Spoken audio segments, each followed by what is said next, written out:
That had went out. We had about 10 or so minutes on that. So this is going to be the part 3. Continue with Hannah's adversary. Who was Hannah's adversary? Was Hannah's adversary Elkanah's other wife, her sister wife? Something very interesting about this portion right here. So we want to continue with where we had left off, and we were speaking about the evil sons of the priests that was ministering at Shiloh or Shiloh. Now, if you know your the biblical history, Shiloh was a place where Yahweh permitted his name to be. In other words, it was the place to go. It was like whether, for example, there's a bingy or there's a gathering, there's a place that we, that we go to. But that place had become so wicked, and it became wicked in the time of Ali. Right? Remember what the role of the priest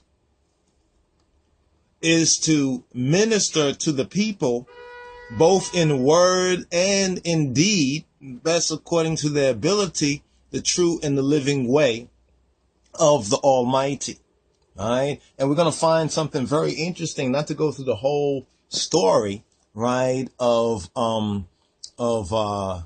Samuel, but it shows us why Samuel was born and why Hannah, which means grace, even though she did not bear as her sister wife bore, right? And because it says that Yahweh had shut up her womb, it was for a specific time and a season. And we see this blessing in Samuel, right? In Samuel. And this is why we use this particular picture now, moving, the other wife out of the way. Now, before one say, well, it's the other wife, or it's Elkanah because he had 2 wives. Let's understand the story carefully, because what we want to show you is that there were the evil sons of Ali, right, of Eli, right, the so-called the high priest of that time, right. It's very clear. If you know the scriptures, then you probably are familiar with this, that what we had left off. So these Israelites did. They would take people's offering. When anybody would come to offer,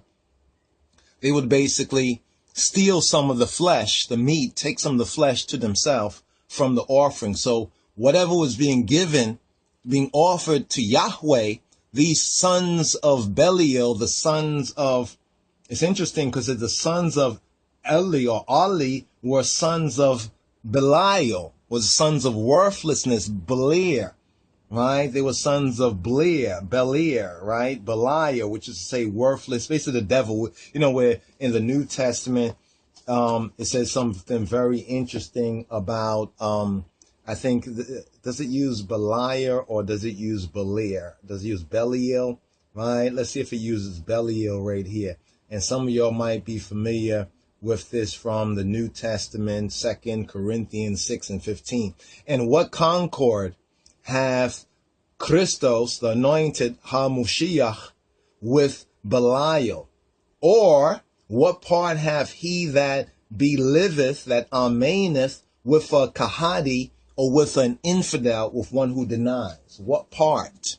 All right? And this kind of goes along with the evil days of Noach and those teachings on the evil days of Noach as well, where the sons of Elohim, or the sons of Adam, who were the sons of God, as Adam was the son of God, according to Luke chapter 3:38, they came down from their high estate to mingle with the skanks and hoes, basically, of the Canaanite lineage, of the other lineage. So these 2 seeds mingled, right?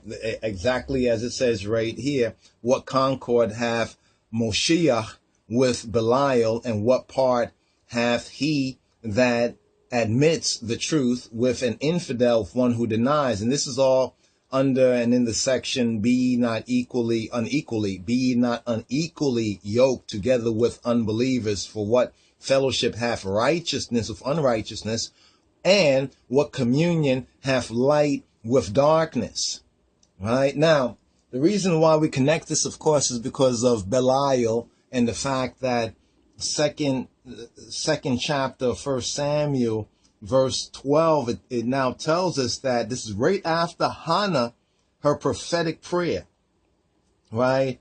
her prophetic prayer, and her prayer is very interesting. As we said, her prayer is one of the prayers within the righteous Ethiopic and the true church, right? One of the prayers, regular prayers, is the prayer of Hannah that we find in chapter 2 from verse 1 to 11. And then at verse 12, it says, now the sons of Ali were sons of Belial, and they knew not Yahweh. And it showed how the priest's custom was to take some of the people's offering to Yahweh for themselves to eat, right? Also, before they burnt the fat, the priest servant came and said to the man that sacrificed, give flesh to roast for the priest, for he will not have sodden flesh of thee, but raw. So he wanted to eat raw flesh, raw meat, right? And if any man said to him, let them not fail to burn the fat presently,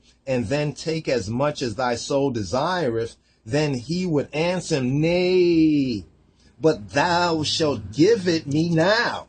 And if not, I will take it by force. Because remember, they were the sons of Ali, right? The high priest. But where was the rebuke of Ali, the high priest? We don't find it here. Now remember what the priest is to the people. The priest is the one who is the keeper of the way, the truth, and the life. Is supposed to instruct the people in the words of Yahweh, and to the best of their ability to live up to that example themselves.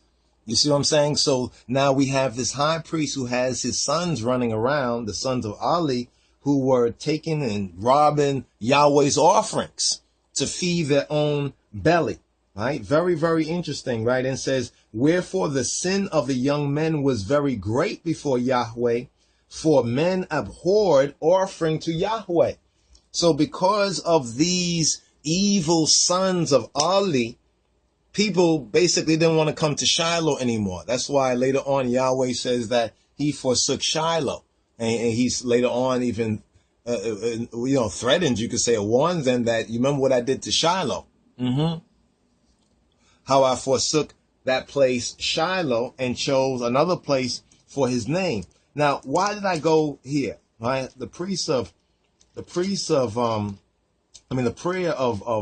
of Hannah is very, very important. We'll probably pick up on it later on. We'd love to hear some of the items, sisters, just read through it, a sister's voices. But, put these words in the I mouth and in the I heart, right? And they will unfold, right? Now, let's just get an overview right here. This book, which is the first book of Samuel, the first book of Kings, right? In the older version, this is the first book of Kings, is the first book of Samuel, right? So first and second Kings would be third and fourth Kings, right? In the older trad, right? But this book, first book of Samuel, it presents the personal history of Samuel. He was the last of the judges, right? It records the moral failure of who? Of the priesthood. Right, of the priesthood, right, of those who were of the priesthood under Ali, right, and of the judges, the Shofetim, in Samuel's attempt to make the office hereditary, right, in 1 Samuel 8:1. In his prophetic office, Samuel was faithful, and in him begins, get this, the line of writing prophets. So one thing we can say about Ali, he just was the priest. He received the offerings. He was lazy. His sons were doing wickedness, so much so that people did not want to offer to Yahweh. So people got a bad opinion, right, about the power, about the source, about the Almighty, because of this evil priesthood who are supposed to be the ministers of the Almighty. Henceforth, the prophet, not the priest, is conspicuous in Israel. In other words, now the line of the prophets, right, the news bearers, the reporters for heaven, now becomes more so than the priest. In this book, this is what's the key, the theocracy, we talk about theocratic government as RasTafari, the theocracy as exercised through judges, the Shofetim, it ends. It's cut off. Right, in chapter 8 and 7, and the line of kings begins with Saul, or Saul, right? Now, the book is in 4 parts. The story of Samuel to the death of Eli, right? From the taking of the ark to the demand for a king, where the people demanded a king, like other people had a king, right? The reign of Saul to the death, to the call, the reign of Saul to the call of David, right? And from the call of David to the death of Saul. This is what this book encompasses right here. And the unique name with this book is Yahweh Sabaoth, right? Yahweh Sabaoth, which simply means host or host, right? And it's a special reference. This word is especially used for warfare or service. So the hosts are the co-laborers, both in the warfare as well as in the service. And there's a very good footer right here that goes into the name Lord of Hosts, or Yahweh Jehovah Sabaoth, or Yahweh Sabaoth. Now, back to our point. I just had to lay that out right there to get a kind of a groundation and a foundation on this. So who was Hannah's adversary? Was Hannah's adversary her sister wife, or the other wife, Penina?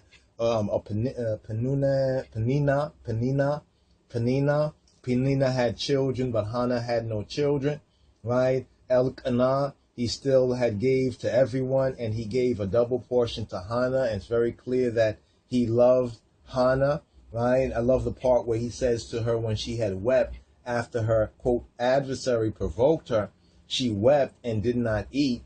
Then Elkanah, her husband, said Elkanah, her husband, to her, Hannah, why weepest thou? And why eatest thou not? And why is thy heart grieved? Am not I better to thee than 10 sons?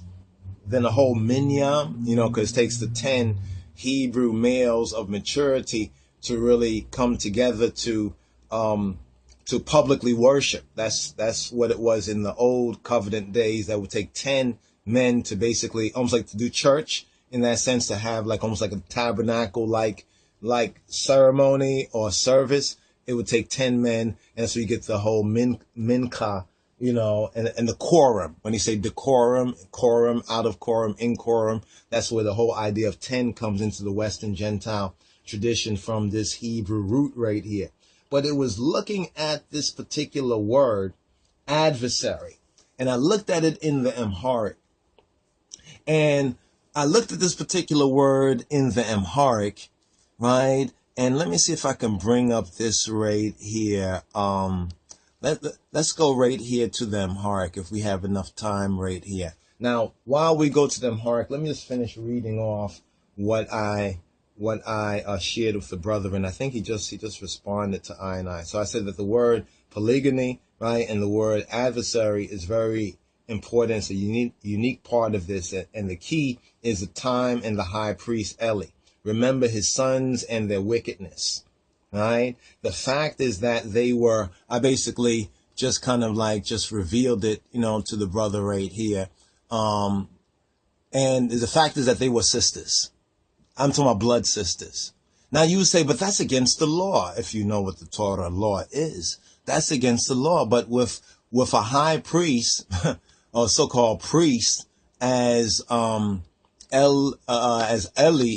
was, right, and having such wicked sons, which he never rebuked. And I think later on Yahweh speaks about that as well, I think, to the prophet Samuel. So basically, what's so interesting about this is that when you read through this first chapter right here, let's go further down here. You'll see this down here where it says in verse 12, and it came to pass as she continued praying before Yahweh that Eli,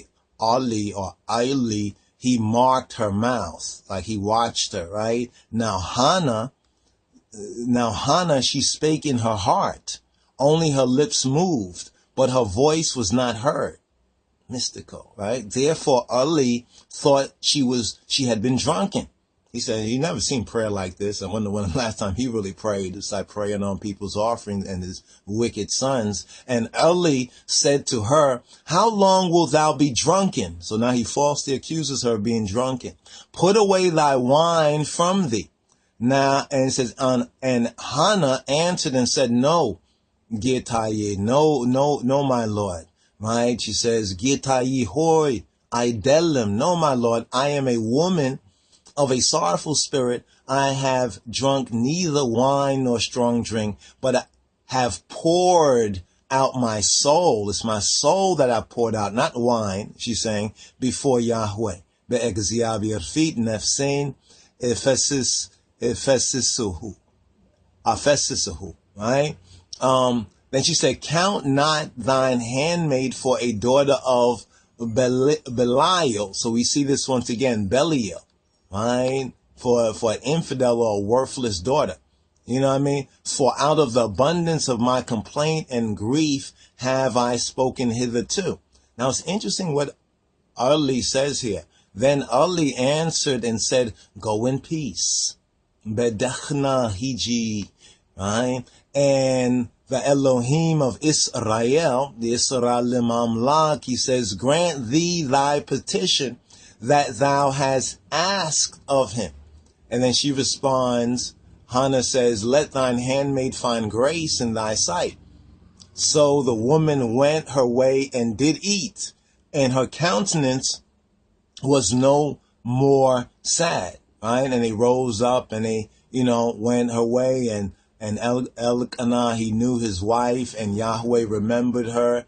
And then it says down here that, wherefore it came to pass when the time was come about after Hannah had conceived that she bare a son and called his name Samuel, right? Saying, because I have asked him of Yahweh. In other words, he's the answer for what I've asked. Now, here's what's very interesting.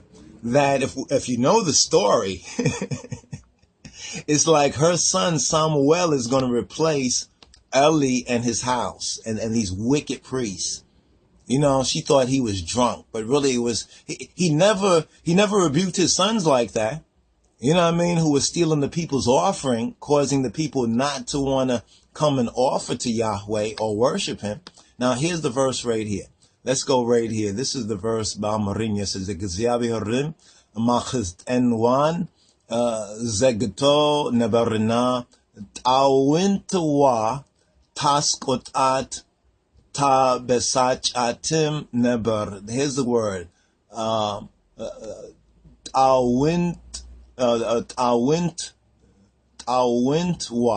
All right, so let's go right here. We're going to cross-reference this in the Hebrew.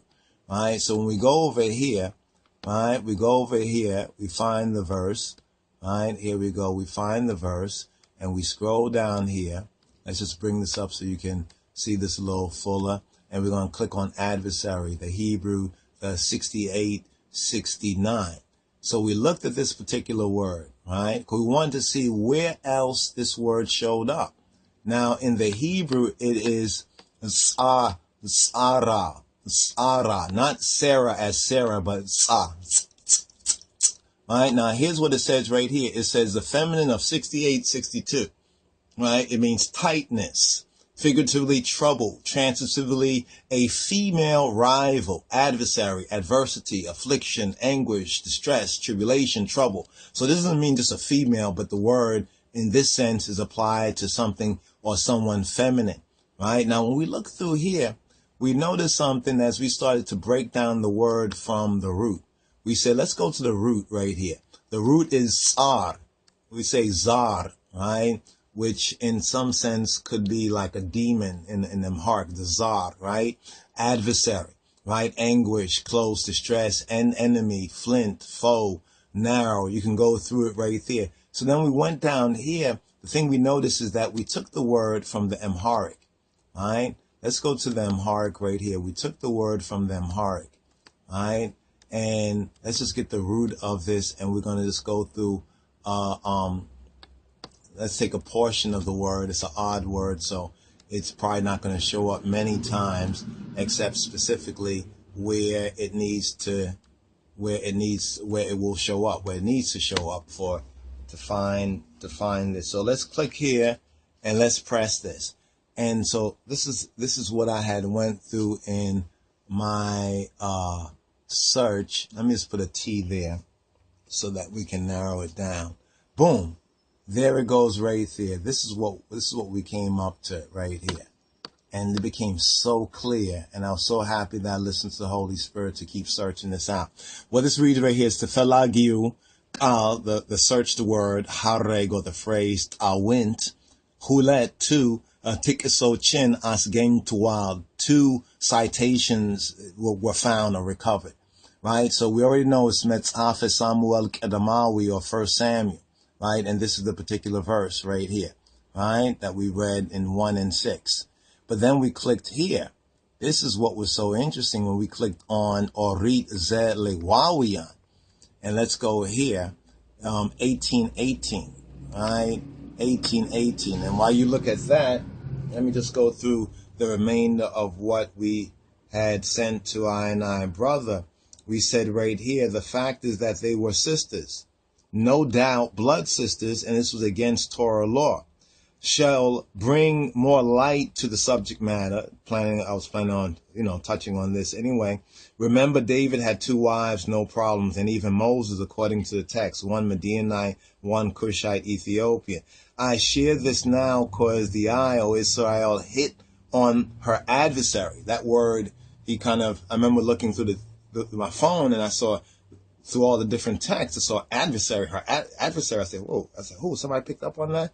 C/read study Leviticus 18:18. So this brings us right here. And here, Leviticus 18:18, right? Read it in the Amharic first and then the English, or you could read along for English. It says, it says, Miste behiwet salech, echituat awintua and datohon, Chafreta Sigawana Tegelit Zen Kaarswagara Chitwana Atagba. It says neither or neither, if you please, neither shalt thou take a wife to her sister to vex her. This is the key word actually in the Hebrew, the word to vex. When you look into the word to vex, right, you will see that this is specifically touching on this particular violation right here. Now people say, well, why is this written? Well, there's a lot of reasons we can go through. We can look at the story of Jacob, and Rachel and Leah. They were sisters. It wasn't Jacob's fault. It wasn't Jake's fault there.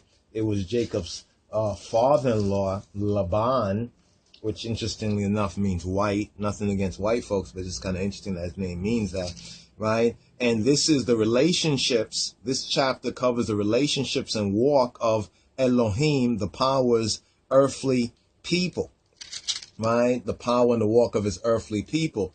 And it's talking about what family relations, what sort of family relations you are to have and what you're not to do. And a lot of it is moral. Right? It's a moral theocracy. So it says, neither shalt thou take a wife to her sister.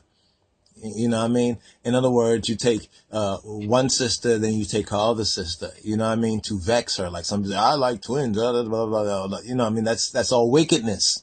Right? To uncover her nakedness. Right? That familiar phrase too. Remember Noah, his nakedness? We say it really refers to his wife. Others say differently, but the Torah explains the Torah.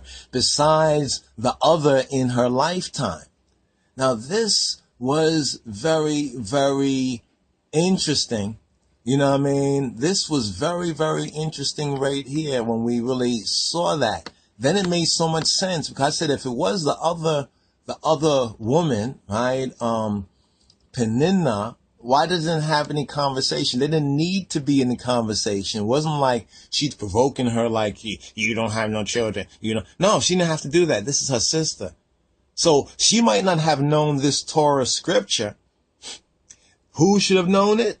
Early, right? You know what I mean? If they wasn't so busy ripping off people's offerings, right, they would have probably known to focus on what the word was. But no doubt there was many other, we'll see if you read through the story, you'll see. So basically her child, Hannah's child, that interesting exchange where he's like, you're drunk, put away your wine. And she said, no, I'm not drunk. It's a sorrow of my heart that's pouring out. And he's like, okay, go in peace and such and such. And, and basically he's out of there. He's out of there. Him and his wicked sons are out of there. Look, here I'm going to show you right here so you'll see how this link goes. We're using the Amharic, but still it has the Hebrew King James version right here also. So to vex. Let's look at the vex part. You see the word right there? Look at the word. Sarah. Sarah. Now what does Sarah mean? It's a primitive root. This is the root word right here of what we were discussing previously in her adversary, right? Her own blood sister. You know, like somebody said, what? You know, my sister. You know what I mean? See, Yahweh know what he's saying. You know, how does he know? Because he created us. He understands everything about us, and he's giving us these words of life so that we will live. So, you know, but look at this word right here, a primitive root, to cramp literally or figuratively, transitively or intransitively. Now notice that when it says transitively, you know, or intransitively, that means doing the act or with the act already being done. You know, so you could say something, you don't have to say nothing. It really doesn't matter. You know what I mean? Adversary, to be in affliction, besiege, bind up, be in, bring distress, is an enemy, a narrower, oppress, pang, shut up, be in a straight trouble, vex. And then you get the word vex. And this is the word, it's the last of these that they, you know, chose in the King James translation. So it's not something that you can just glean from the surface, right? From a superficial view of it, right? It's not something you can glean. And this word, right, is related. You see what down here, the Hebrew word's related. Remember, it was a 68, 62, right? Or 63 was along, 62, I think. You can rewind the video and check it out for yourself. Excuse me, because we went through this already. So we're pretty firm on this right here. So when it says that Yahweh had closed up her womb, in a sense, it's like a transitive, intransitive sense, right? Because of that vexation and the law that was violated. See, they were so busy, you know, trying to steal people's food and everything and their offering that they were not ministering to the moral and theocratic needs of the people. And this is where Samuel comes in. Samuel is coming in, and Samuel is going to clean up house. Eli and his wicked sons, they are out of there. And that's why we use this one right here for Samuel. And you notice when you look at the different pics that we show, you don't see the other wife right here. She's no doubt still in a relationship, but this now becomes the main theme. Hannah, her prayer, right? Elkanah. I would not even blame Elkanah, because unless he was taught this, he wasn't a priest. He didn't have like a Bible, like we have Bibles, like he had a Torah scroll like around the house so he can go and unroll it and, oh man, I shouldn't have done that. No, he didn't know. You know, he's presenting his offering to the priest and, you know, getting good words from the priest, and the priest just looking out, you know, like when you go to these churches just to rip off, you know, the tithes and donations. They say, oh, you're wonderful. I like your clothing. Where you get that from? Nice hat you're wearing, you know, but not giving you any words of life. So your relationship, things are all messed up, and they don't even have the spiritual intuition because they're not caring about the things of Yahweh. This is why it says that they did not know, right? They knew not Yahweh. Right? They did not know Yahweh. Where it says, now the sons of Ali were sons of Belial. Notice how Hannah says, she says, count not thy handmaid for a daughter of Belial. She could have said, because your sons are sons of Belial. But anyway, she was more Hannah, more graceful than that. For out of the abundance of my complaint and grief have I spoken hitherto. She wasn't saying, oh, the other woman, my husband's other wife, she's pissing me off. No. She knew something was wrong, and who should have pointed out what was wrong from the get-go? It should have been the priest. Right? You know, these things that we are reading and these laws are not just there just to read them and sound fancy and old King James English. No, they are the laws of our life. They are the laws of our peace, right? In Yeshua HaMashiach, right? These are moral laws. These laws was not done away with as some counterfeit, you know, antichrist Christians would try to make believe, make belie Eve, right? So there's a warning even later on. It's kind of interesting, the warning. There's so much in the story right here. the warning later on. But at chapter 3, you're going to see Samuel is going to come to the fore. And Samuel is also such a beautiful character, Samuel. Every time he heard his name called, you know what I mean? There's one time when Yahweh was calling him and he thought it was Eli. He was just a dutiful, obedient child and such a powerful priest. Remember, he is the one that anointed the first king and the second king of Israel. And he is the one, too, that did not want to anoint any king. He said that Yahweh, that you have been king. Kind of an interesting side note, in His Majesty, Haile Selassie I, we see that the kingdom once again is kind of once again returned to God, if you think about it in that sense. You know what I mean? Haile Selassie I, the last king of kings upon that throne of David. So it's almost like we get almost like a first rate here with the first king, and then we get that last king and the throne and the throne, the kingship once again returning to God, and thus the theocratic, when we say RasTafari, theocracy. But this is the groundation. This is what explains it from His glory, as His Majesty says, for my part, I glory in the Bible. So this is a little bit full to kind of explain, according to the scripture, what is meant by her adversary, right? The provocation wasn't that the woman was doing anything. It's that she knew something was wrong. It's like what we see in the story with Leah and Rachel. None of them did anything wrong, but it was the father that did not keep his agreement to Jacob, Yaakov, and marry off the younger daughter that he agreed to marry off, who was Rachel or Rachel. And instead, on the wedding night, Jacob thinks he's with the woman that he desired to be with, and it's actually the older sister. And then Laban gives some lame answer, so forth and so on. So what Yaakov did, right, and even what Rachel did, also stealing her father's idols and stuff like that, I guess you could probably melt them down and get a pretty penny for it. That was not wrong either. That was just justice. I mean, this is my dibs on that part right there, but the scripture does not point out anything wrong. Yahweh and the Holy Spirit is silent on that. That's why, we say that was right and exact. But this part right here, something else was in it, because when you now see that, this is so interesting, because it says that he had two wives. The name of one was Hannah and the name of the other was Peninnah. And Peninnah had children, but Hannah had no children.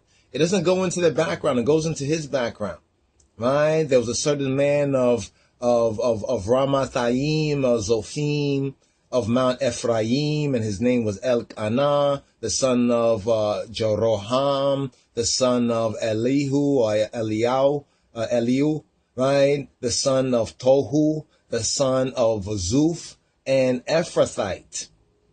And it says that he had two wives.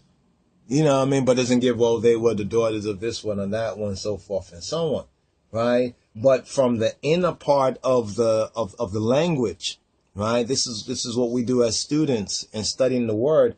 And you get into that word, you say, well, something is missing here. But in going into that word, you see exactly what was going on, because it's interesting that after Hannah says what she says, let thy handmaid find grace in thy sight.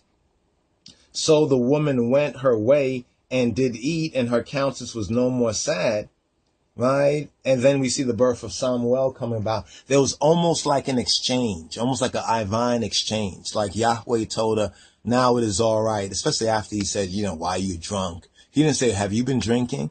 You okay? Is everything all right? What's bothering you? He didn't do that. He automatically said, oh, you've been drinking, like treating her like she's one of, I guess his sons be hanging out with those kind of women. So maybe that's the whole, maybe that's the whole thing. But it's not like he rebuked his sons at all, right? It's not like he rebuked his sons at all. So it's Leviticus 18:18 that explains this particular story. And in a sense, it also explains